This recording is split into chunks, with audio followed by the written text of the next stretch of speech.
Bienvenue au podcast du Journal d'Anathalie. Pour le 3e épisode de la série de l'Avent, on continue nos méditations qui visent à nous apprendre à mieux saisir les textes bibliques et ce, avec joie. Oui, aujourd'hui, on parle de la joie. C'est tout de suite. Ouf, ça passe vite! On est déjà arrivé au 18e jour et à la 3e semaine du temps de l'Avent. Si tu observes la tradition des bougies, as-tu allumé une bougie rose ce dimanche? Laisse un message sur les commentaires parce que j'ai envie de savoir comment tu as choisi de célébrer le temps de l'Avent. Donc maintenant, je veux juste aussi spécifier que c'est toujours possible de s'inscrire à l'infolettre quotidienne pour l'Avent. Donc, question de se mettre bien dans l'esprit de la célébration de la nativité. Donc, tu peux le faire en cliquant sur le lien qui est dans la description de l'épisode.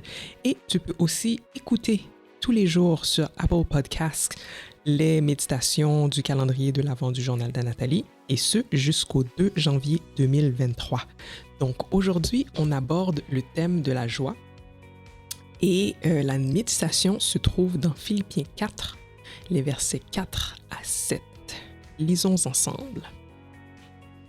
Éternel, mes yeux afin que je puisse contempler les merveilles de ta loi. Amen. En passant, ce que je dis avant de lire la parole, ça c'est tiré du psaume 118. J'ai oublié quel verset. Je pense que c'est le verset...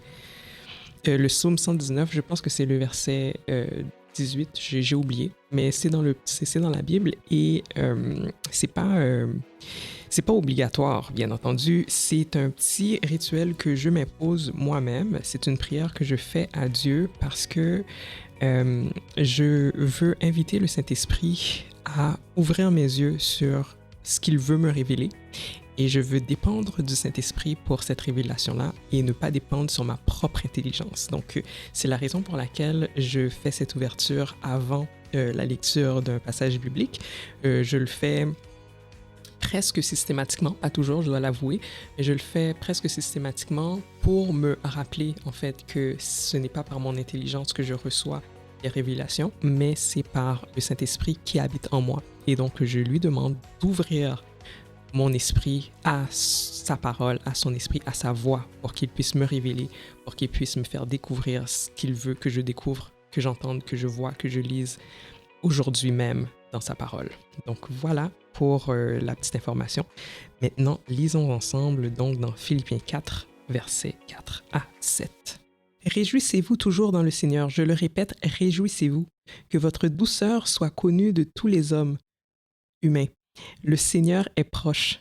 Ne vous inquiétez de rien, mais en toute chose, faites connaître vos besoins à Dieu par des prières et des supplications dans une attitude de reconnaissance. Et la paix de Dieu, qui surpasse tout ce que l'on peut comprendre, gardera votre cœur et vos pensées en Jésus-Christ.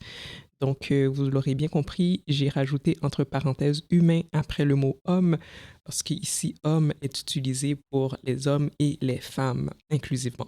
Donc, voilà pour la petite parenthèse. Comme nous l'avons appris, on va lire l'introduction de la version de la traduction de Second 21 pour situer ce qu'on vient de lire dans le contexte de la lettre aux Philippiens.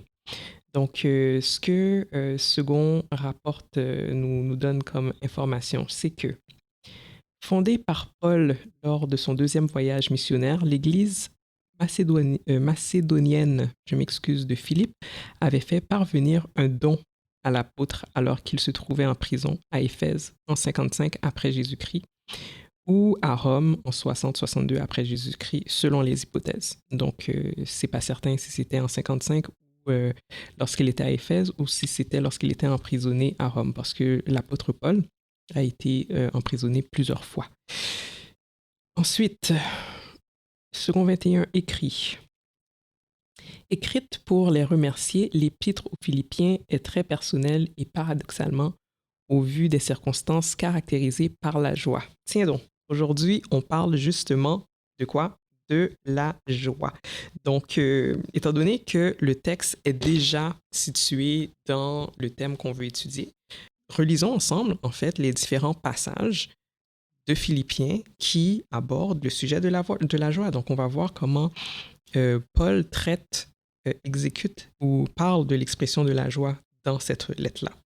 Donc, nous lisons au chapitre 1, le verset 4. « Dans toutes mes prières pour vous tous, je ne cesse d'exprimer ma joie à cause de la part que vous prenez à l'Évangile depuis le premier jour jusqu'à maintenant. » Un peu plus loin au verset, 18. « Qu'importe de toute manière que ce soit pour de mauvaises raisons, que ce soit sincèrement, Christ est annoncé.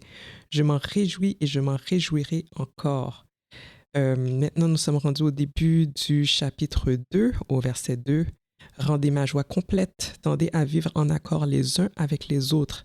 Et pour cela, ayez le même amour, une même pensée et tendez au même but. » Donc ça, c'est la version de la Bible du Semeur. Je poursuis maintenant avec le verset 17 et 18 dans la version originale dans laquelle nous lisions précédemment, donc dans Second 21. « Et même si mon sang doit couler pour le sacrifice et le service de votre foi, j'en suis heureux et je me réjouis avec vous tous. Vous aussi soyez de même heureux et réjouissez-vous avec moi. » Donc un peu plus loin au verset 28 et 29, toujours dans le chapitre 2.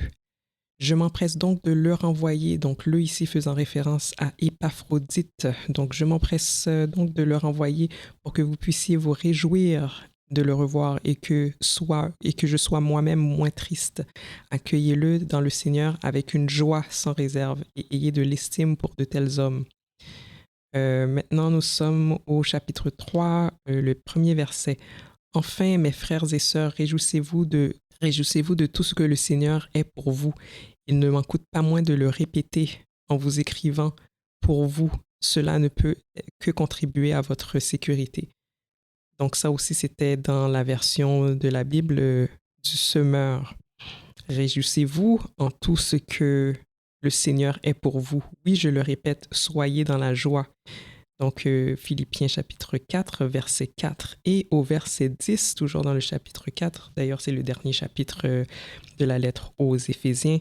« Je me suis profondément réjoui dans le Seigneur en voyant que votre intérêt pour moi a pu finalement porter de nouveaux fruits, car cette sollicitude à mon égard, vous l'éprouviez toujours, mais vous n'aviez pas eu l'occasion de la manifester. » Donc, ce petit recensement ici de la lettre aux Éphésiens par rapport au thème de la joie, il y a plusieurs façons de le faire. Donc, une des façons, bien entendu, surtout pour une aussi petite lettre, c'est de tout simplement tourner les pages et de surligner les termes joie, réjouissance, etc. Donc, pour voir dans quel contexte, de quelle façon, en fait, l'expression de la joie est utilisée par Paul. Donc ça, c'est une façon de le faire. La deuxième façon de le faire, c'est comme on l'a vu la semaine passée, c'est en utilisant une concordance biblique. Donc avec la concordance, si on cherche le terme grec du mot joie, en fait, le référent grec, et qu'on se rapporte au numéro attribué au référent grec, à ce moment-là, on peut voir toutes les références bibliques par rapport à la joie et se concentrer dans le Nouveau Testament, regarder tout ce qui se trouve dans Philippiens et ensuite lire chacun des versets.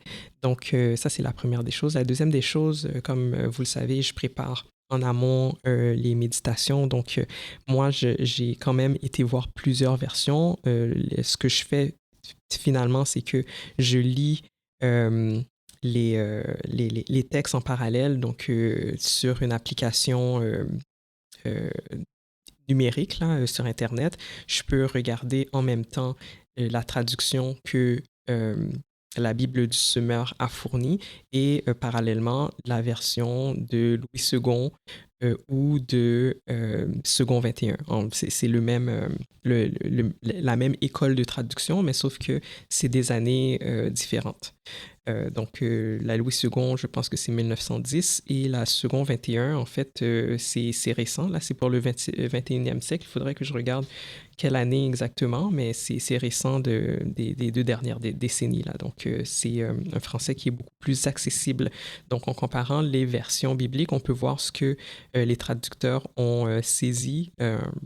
Je ne vais pas trop m'avancer au niveau de la théologie des différentes traductions, mais on peut comparer en fait sur quoi les traducteurs ont mis l'accent lorsqu'ils ont fait leur traduction.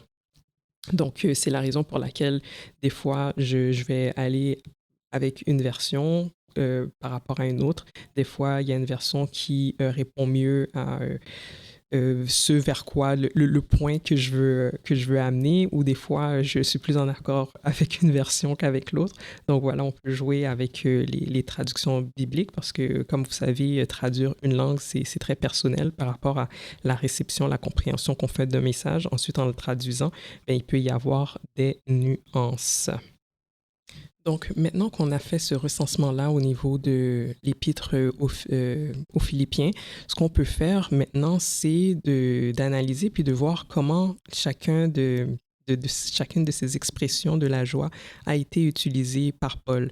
Donc, rapidement comme ça, ce qu'on voit, c'est que, à prime abord, ce qui anime la joie de Paul, c'est de voir l'Évangile annoncé. Donc, c'est une des premières choses qu'on voit même dans l'ouverture de la lettre. Ensuite, l'unité et l'amour fraternel. À plusieurs reprises, il dit qu'il se réjouit, il demande aux frères et sœurs d'être en accord, de vivre les uns avec les autres dans une unité de cœur, de pensée, d'avoir le même but. Donc, ce qui anime la joie de Paul, c'est l'unité et l'amour fraternel dans cette lettre-là. Ensuite, ce qu'on voit aussi dans le recensement qu'on a fait, c'est que d'être au service de la foi des frères et sœurs en Christ, c'est aussi un sujet de joie pour Paul.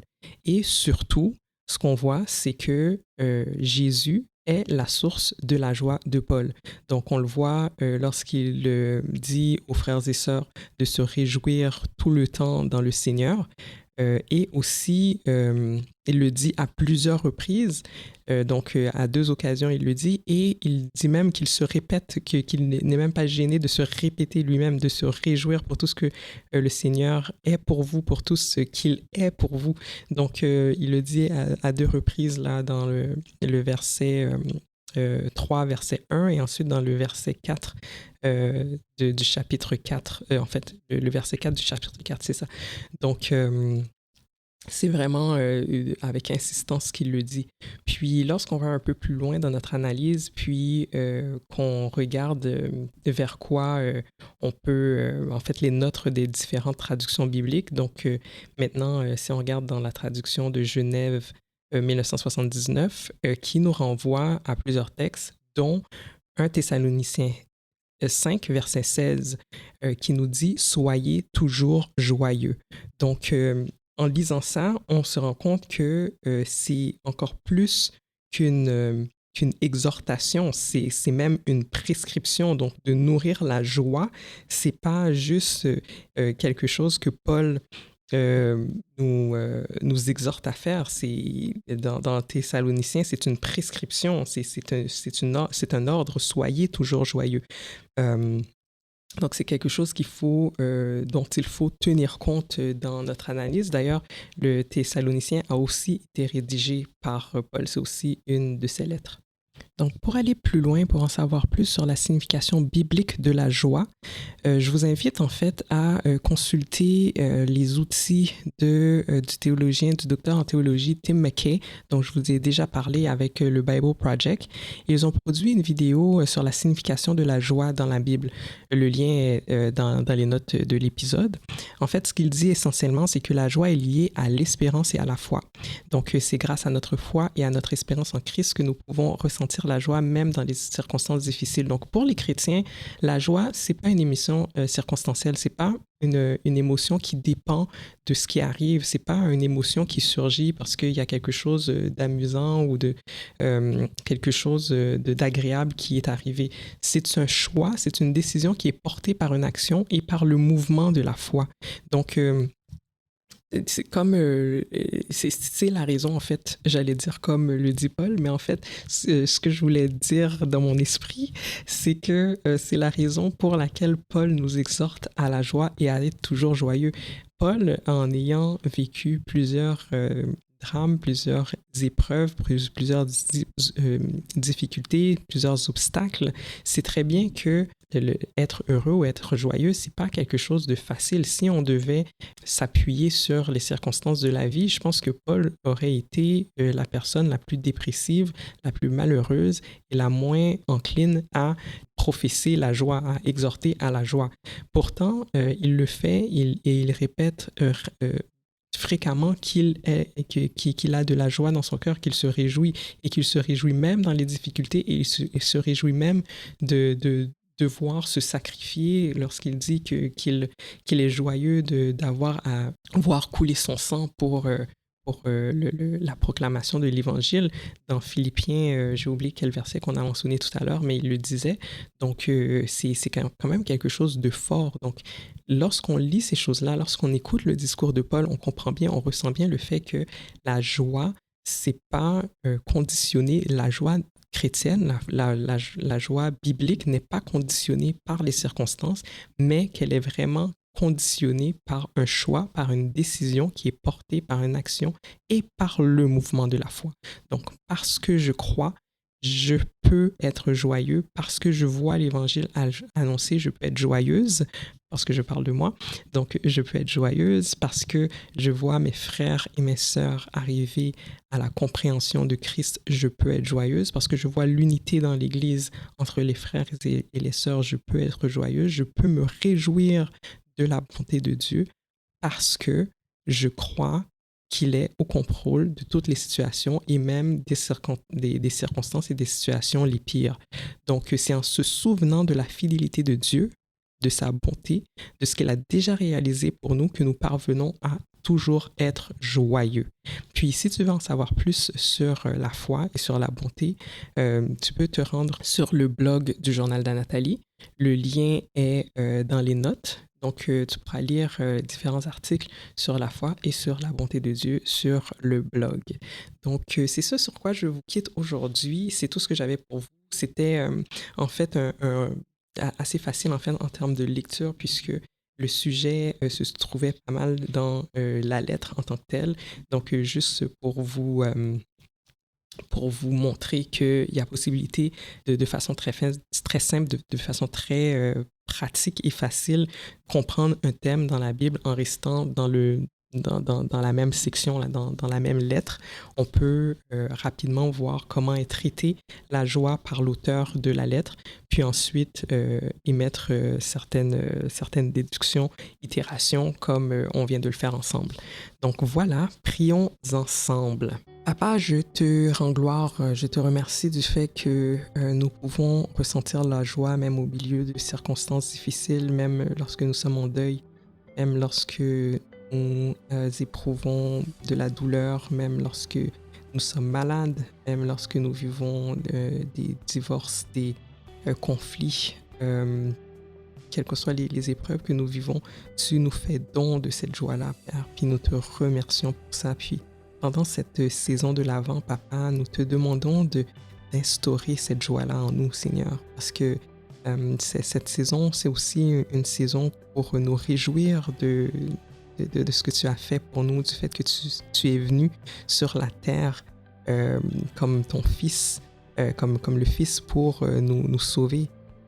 Puis je te remercie pour ça, du fait que de ce don-là qui a été fait de Jésus, qui est venu, qui a vécu parmi nous, qui a souffert aussi avec nous, qui s'est réjoui avec nous et qui s'est donné en entier pour que nous puissions vivre, par la foi, pour que nous puissions vivre d'espérance, pour que nous puissions avoir la paix et que nous puissions aussi recevoir cette joie profonde qui vient de toi. Tu dis dans ta parole que ta joie, c'est notre force et nous croyons effectivement que de toi provient notre joie et notre force. Et c'est ce que nous demandons, Papa, pour nous tous en ce moment, c'est que tu puisses nous fortifier par ta joie, par ton amour, par ta paix aussi, Seigneur. Donc, garde nos cœurs jusqu'à ton retour. Sois avec nous, puis malgré les circonstances, instaure en nous la joie, permet-nous de pouvoir la ressentir, puis qu'en prenant cette décision-là de peut-être de nous réjouir en toi, de nous réjouir de ton œuvre, de nous réjouir de ce que tu as en contrôle, que tu puisses vraiment faire ton travail en nous, là, profondément, papa. Puis, pour finir, je te prie quand même pour les personnes qui trouvent que c'est un défi de ressentir la joie. Moi-même, je suis passée par là pendant la dépression, dans des moments tout était noir, tout était obscur, tout était sombre et que c'était impossible pour moi de ressentir toute forme de joie. C'était impossible pour moi de rire à quoi que ce soit. Je te prie, Seigneur Dieu Tout-Puissant, de guérir, de guérir présentement, Père, comme tu m'as guéri, d'aller guérir aussi les cœurs, puis de guérir les personnes qui souffrent de dépression clinique majeure. Seigneur, je suis consciente que c'est une condition médicale qui requiert des soins, qui requiert de voir de consulter des spécialistes, de prendre des médicaments, même parfois comme j'ai eu à le faire. Mais je sais aussi que tu es le Dieu qui nous guérit, tu es Yahvé Rapha, puis en tant que tel, tu es le docker par excellence et tu peux enlever la dépression, tu peux retirer la dépression comme tu l'as fait pour moi. Je sais que tu peux aussi le faire pour d'autres personnes et je sais que tu l'as déjà fait aussi pour d'autres personnes.